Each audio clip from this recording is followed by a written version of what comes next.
নমস্কাৰ সকলোকে স্বাগতম জনাইছো নিমাত ষ্টাডি পইণ্ট চেনেলটোলৈ। আজি আমি এই ভিডিঅ'টোৰ মাধ্যমেৰে BA first semester history unit 1ৰ সকলোবোৰ মোষ্ট ইম্পৰ্টেণ্ট অতি চমু প্ৰশ্ন উত্তৰ আলোচনা কৰিম। আজিৰ এই ভিডিঅ'টোত আমি যিবোৰ প্ৰশ্ন উত্তৰ আলোচনা কৰিম এইবোৰ প্ৰশ্ন উত্তৰ তোমালোকৰ এক্সামত প্ৰায়ে আহি থাকে, সো ভিডিঅ'টো প্লিজ শেষলৈকে চাবা। যদি তুমি এতিয়ালৈকে এই চেনেলটো ছাবস্ক্ৰাইব কৰা নাই তেন্তে প্লিজ চেনেলটো ছাবস্ক্ৰাইব কৰি দিবা আৰু এইটো ভিডিঅ' তোমালোকৰ বন্ধু বান্ধৱী অথবা হিষ্টৰীৰ হোৱাটছআপ গ্ৰুপত শ্বেয়াৰ কৰি দিবা। মৰমৰ ছাত্ৰ ছাত্ৰীসকল, এইটো ভিডিঅ'ৰ ডেছক্ৰিপশ্যনত BA ফাৰ্ষ্ট ছেমিষ্টাৰ হিষ্টৰীৰ সকলো ইউনিটৰ ভিডিঅ'ৰ প্লেলিষ্টৰ লিংক দিয়া আছে, তাত ক্লিক কৰি তোমালোকে সকলো ইউনিটৰ ভিডিঅ'বোৰ চাই ল'বা। ব'লা তেন্তে বেছি পলম নকৰি আজিৰ ভিডিঅ'টো আমি আৰম্ভ কৰোঁ। অতি চমু প্ৰশ্ন উত্তৰ। 1 নম্বৰ প্ৰশ্ন, লিপি বুলিলে কি বুজা?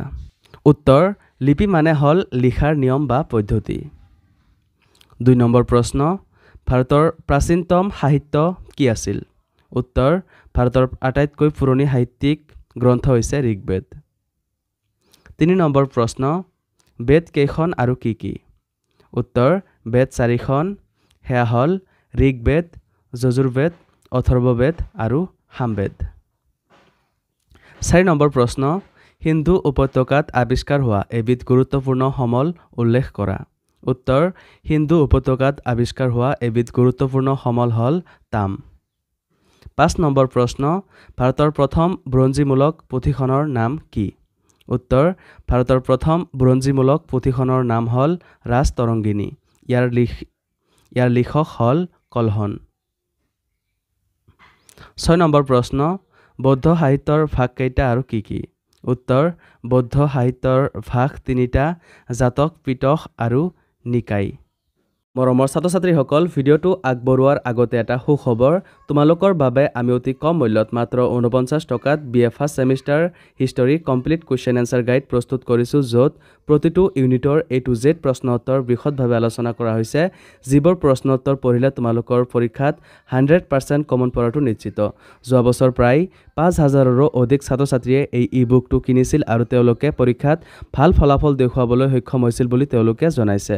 তোমালোকেও যদি মাত্ৰ 49 টকাত এই ই-বুকটো পাৰচেছ কৰিব বিচৰা তেন্তে এইটো ভিডিঅ'ৰ ডেছক্ৰিপশ্যন বা পিন কমেণ্টত দিয়া লিংকত ক্লিক কৰি ই-বুকটো ডাইৰেক্ট ডাউনলোড কৰি লৈ লোৱা অথবা স্ক্ৰীণত দিয়া হোৱাটছআপ নাম্বাৰত আমাৰ টীমৰ লগত কণ্টেক্ট কৰি নিশ্চিন্ত মনে ই-বুকটো পাৰচেছ কৰি লৈ লোৱা।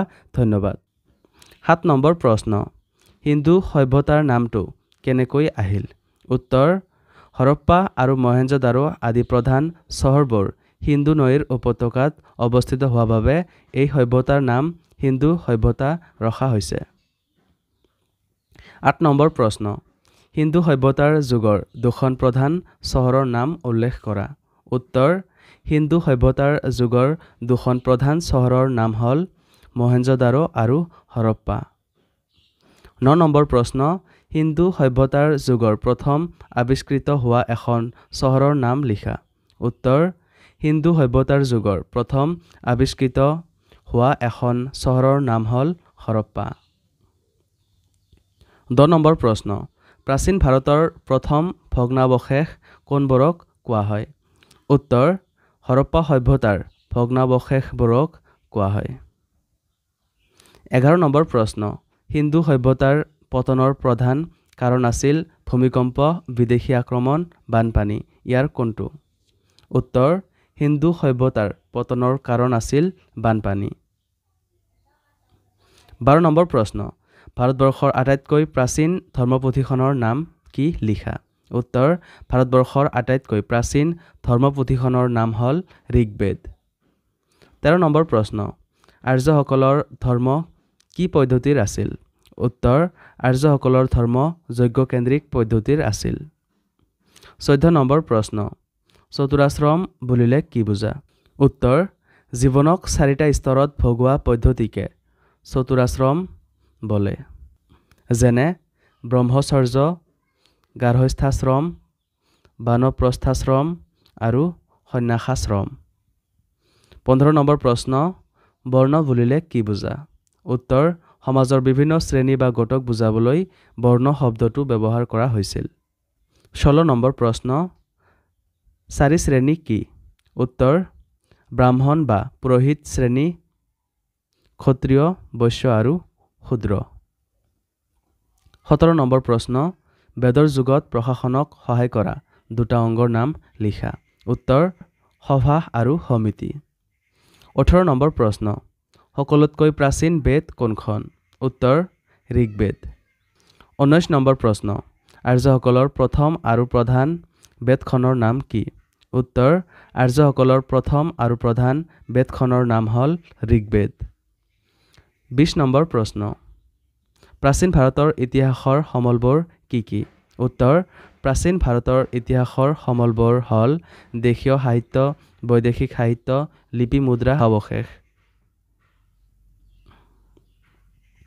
21 নম্বৰ প্ৰশ্ন জাতক বুলিলে কি বুজা উত্তৰ গৌতম বুদ্ধৰ পূৰ্বজন্মৰ কাহিনীসমূহ সংকলিত হৈ থকা গ্ৰন্থসমূহকেই জাতক বোলে জাতকবোৰ পালি ভাষাত লিখা হৈছিল 22 নম্বৰ প্ৰশ্ন প্ৰাচীন লিপিসমূহত সাধাৰণতে কি ভাষাৰ প্ৰচলন ঘটিছিল উত্তৰ প্ৰাচীন কালৰ লিপিসমূহত সাধাৰণতে প্ৰাকৃত ভাষাৰ প্ৰচলন ঘটিছিল অৱশ্যে পিছলৈ লিপিসমূহত পালি তামিল আৰু সংস্কৃত ভাষাৰো প্ৰয়োগ ঘটিছিল 23 নম্বৰ প্ৰশ্ন দুখন বৌদ্ধ সাহিত্যৰ নাম লিখা উত্তৰ বৌদ্ধ ধৰ্মৰ দুখন সাহিত্যৰ নাম হ'ল দীপবংশ আৰু মহাবংশ 24 নম্বৰ প্ৰশ্ন ইণ্ডিকা নামৰ গ্ৰন্থখন কোনে ৰচনা কৰিছিল উত্তৰ মেগাস্থেনিছ 25 নম্বৰ প্ৰশ্ন বিহাৰ বুলিলে কি বুজা উত্তৰ বৌদ্ধ সন্যাসীসকলে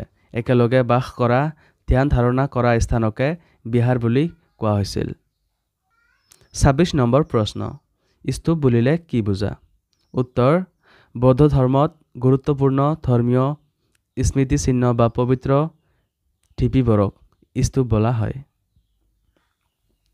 27 নম্বৰ প্ৰশ্ন হৰ্ষচৰিত পুথিৰ লিখক কোন উত্তৰ হৰ্ষবৰ্ধন ৰজাৰ জীৱনী হৰ্ষচৰিতৰ ৰচক আছিল বিখ্যাত পণ্ডিত বাণভট্ট 28 নম্বৰ প্ৰশ্ন অভিধৰ্ম কোশ পুথিৰ লিখক কোন উত্তৰ অভিধৰ্ম কোশ পুথিৰ লিখক আছিল বশবন্ধু